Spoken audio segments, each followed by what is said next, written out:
Halo, Assalamualaikum warahmatullahi wabarakatuh. Perkenalkan, nama saya Laila Fitratul Jannah.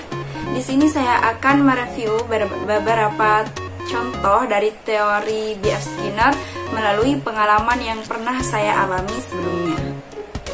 Jadi, konsep dari teori B.F. Skinner ini adalah yaitu membentuk perilaku antara kita yang membentuk perilaku seseorang atau seseorang yang membentuk perilaku kita. Jadi di antara teori B.F. Skinner itu ada yang namanya shaping, ada yang namanya extinction, dan ada yang namanya pemulihan spontan. Di mana shaping di sini adalah pembentukan, perilaku kita dibentuk atau kita yang membentuk perilaku seseorang. Di mana extinction berarti adalah pelenyapan, di mana perilaku kita dilenyapkan karena tidak adanya reward. Atau yang terakhir adalah pemulihan spontan, di mana reward kembali dikembalikan, lalu perilaku yang sebelumnya tiada, perilaku yang sebelumnya lenyap, lalu kemudian kembali lagi. Contoh misal dulu ketika saya di pesantren, pesantren saya mewajibkan lulusannya untuk mengabdi pada pondok selama 1 tahun, minimal 1 tahun. Nah, ketika itu saya kebagian untuk mengajar sebuah materi pelajaran kelas 2 SMP, di mana di kelas 2 SMP itu terdapat kelas A, B, C, D, E, F, dan saya kebagian mengajar D, E, F, di mana setahu saya motivasi belajar anak D, E, F itu tidak seantusias motivasi belajar anak A, B, C. Jadi untuk meningkatkan motivasi belajar mereka dalam materi pelajaran saya mempunyai inisiasi untuk memberikan reward, untuk memberikan hadiah, iming-iming hadiah untuk 3 orang yang memiliki nilai terbaik di setiap kelas DEF. Rencana saya memberikan iming-iming tersebut hanya untuk ujian akhir semester 1 dan akhir semester 2. Dan untuk tengah semester 1 dan tengah semester 2 saya memang tidak memberikan iming-iming tersebut, saya memang sengaja tidak memberikannya. Lalu untuk ujian pertama kali mereka, yaitu ujian tengah semester 1, ternyata memang benar dugaan saya bahwa motivasi belajar mereka tidaklah seantusias motivasi belajar anak ABC. Lalu pada ujian selanjutnya, pada ujian akhir semester 1, saya mengiming-imingi bagi mereka 3 orang yang memiliki nilai terbaik dalam kelas akan mendapatkan hadiah dari saya. Jadi mereka antusias dong belajarnya. Hal itu saya ketahui karena ketika saya mengontrol belajar malam mereka, ternyata buku yang sedang mereka pelajari, buku yang sedang mereka tekuni, yaitu memang buku tentang materi pelajaran saya. Dan mereka juga antusias dong menanyakan materi-materi yang tidak mereka pahami sebelumnya kepada saya. Nah, ternyata setelah ujian itu kelar dan saya menilai hasil ujian mereka, ternyata benar. Ternyata nilai-nilai mereka lebih memuaskan daripada tengah semester 1 yang lalu. Analogi dari contoh pengalaman saya terhadap teori B.F. Skinner ini adalah bahwa shapingnya, pembentukannya, yaitu saya ingin membentuk perilaku belajar mereka yang giat dan memiliki nilai yang lebih memuaskan daripada sebelumnya, yaitu dengan memberikan reward atau iming-iming sebelum ujian tersebut, bahwa bagi 3 orang nilai terbaik di kelasnya saya akan memberikan hadiah bagi 3 orang tersebut. Akibat penguat positif tersebut, akhirnya mereka memunculkan perilaku giat belajar. Lalu teori berikutnya setelah shaping, yaitu pelenyapan atau extinction.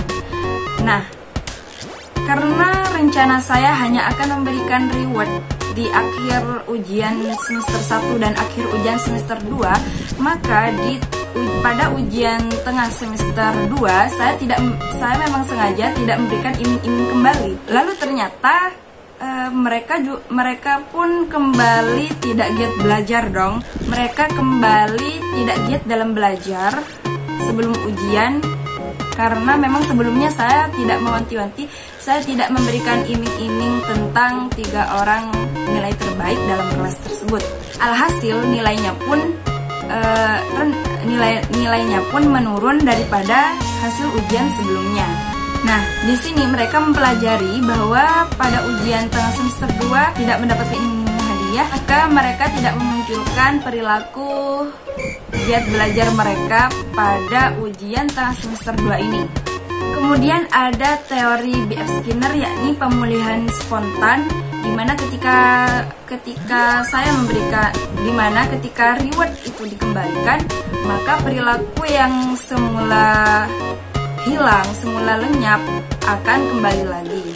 Di sini contohnya ketika ujian tengah semester 2 tadi mereka tidak memunculkan perilaku giat belajar. Nah, pada ujian akhir semester 2 saya kembali memberikan iming-iming hadiah kepada 3 orang nilai terbaik dalam kelas. Lalu mereka memunculkan kembali perilaku giat belajar mereka, keantusiasan belajar mereka, dan kecuali mereka yang memang tidak memiliki motivasi belajar sama sekali, mereka menanyakan hal-hal atau materi yang tidak mereka pahami kepada saya ketika malam sebelum ujian dilaksanakan. Akhirnya mereka berlomba-lomba dong untuk mendapatkan nilai terbaik dalam kelas mereka masing-masing. Mereka antusias menanyakan hal-hal atau materi yang tidak mereka pahami pada saya. Juga mereka antusias belajar bersama. Lalu ada juga teori B.F. Skinner, yaitu operan yang dinamakan operan diskriminatif. Respon operan yang diberikan hanya untuk situasi tertentu dan tidak untuk situasi lainnya. Misalkan contoh riwayat yang tadi, jadi mereka hanya menampilkan perilaku giat belajar mereka hanya pada ketika akhir ujian semester 1 dan akhir ujian semester 2. Karena pola yang mereka ketahui adalah bahwa ketika ujian tengah semester 1, ujian tengah semester 2, mereka tidak mendapatkan reward, tidak mendapatkan iming-iming hadiah, tidak mendapatkan reward yang berupa iming-iming hadiah dari saya. Jadi mereka hanya menampilkan perilaku giat belajar mereka hanya pada ketika ujian akhir semester 1 dan ujian akhir semester 2. Atau contoh lain ketika saya berbelanja di salah satu aplikasi marketplace, di mana aplikasi tersebut menyediakan voucher besar-besaran hanya pada tanggal yang sesuai dengan angka bulan tersebut. Misalkan bulan 1, bulan Januari, maka voucher gede-gedeannya hanya ada pada tanggal 1 Januari. Begitu pula seterusnya. Ketika bulan 2, maka voucher gede-gedenya hanya ada pada tanggal 2. Maka saya akan membelikan barang yang saya inginkan hanya pada tanggal tersebut, hanya pada tanggal di mana voucher besar-besaran diadakan oleh aplikasi tersebut. Karena kan saya excited banget gitu untuk mendapatkan voucher gratis ongkir besar-besaran. Jadi saya hanya akan membeli barang-barang ketika tanggal itu saja dan tidak untuk pada tanggal selainnya. Karena penguat positifnya yaitu voucher free ongkir besar-besaran dari aplikasi tersebut. Lalu teori berikutnya ada teori chaining, yakni teori perantaian, di mana suatu respon menyebabkan stimulus diskriminatif untuk respon-respon lainnya. Sebagai contoh dari pengalaman saya dulu ketika kecil, ketika guru saya memberikan tugas pada saya untuk menghafal sebuah surah dalam Al-Quran, otomatis sebelum menghafal saya harus memahami dan dapat mengaplikasikan tajwid juga makhorijul huruf ke dalam bacaan saya. Dan sebelum saya mengetahui hal tersebut, sebelumnya saya harus bisa mengenal huruf-huruf dalam Al-Quran dan saya harus bisa membaca Al-Quran. Maka otomatis guru saya mulai mengenalkan saya pada huruf-huruf dalam Al-Quran dan membantu saya membaca Al-Quran hingga akhirnya saya bisa membaca Al-Quran. Lalu kemudian guru saya mengajarkan teori-teori tajwid dan makharijul huruf dan membantu saya mengaplikasikan dalam bacaan saya. Kemudian ketika saya sudah mampu dalam keduanya, otomatis guru saya mengajarkan saya untuk menghafal sebuah surah sedikit demi sedikit. Begitu pula seterusnya. Jadi urutannya, ketika saya sudah mampu membaca, saya sudah mengenal huruf-huruf dalam Al-Quran, saya mempelajari teori-teori tajwid dan mengaplikasikannya dalam bacaan Al-Quran saya. Kemudian saya mulai menghafal beberapa surah, mulai dari surah yang pendek, lanjut ke surah-surah berikutnya. Lalu dari teori B.F. Skinner ini ada juga yang namanya teori perilaku tahayul, di mana perilaku yang tidak diharapkan ada terbentuk. Jadi contohnya, misal ketika saya menggunakan salah satu aplikasi marketplace tadi, awalnya saya hanya menggunakannya hanya untuk berbelanja saja, membeli barang-barang yang saya inginkan, yang saya butuhkan saja. Lalu kemudian karena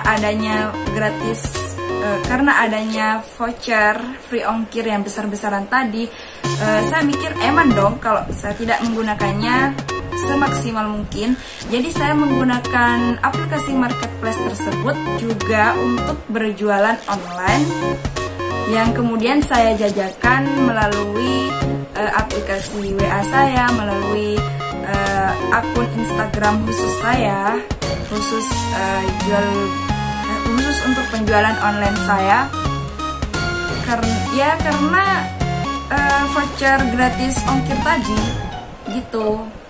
Jadi perilaku lain yang muncul dalam hal ini yaitu saya juga menggunakan marketplace ini untuk berjualan, tidak hanya untuk membeli barang-barang kebutuhan saya atau membeli barang-barang yang saya inginkan saja, melainkan saya juga menjual kembali atau yang disebut sebagai reseller gitu. Nah, jadi itu saja review tentang teori dari B.F. Skinner dari saya, pun juga contoh-contoh pengalaman dari saya. Terima kasih. Wassalamualaikum warahmatullahi wabarakatuh.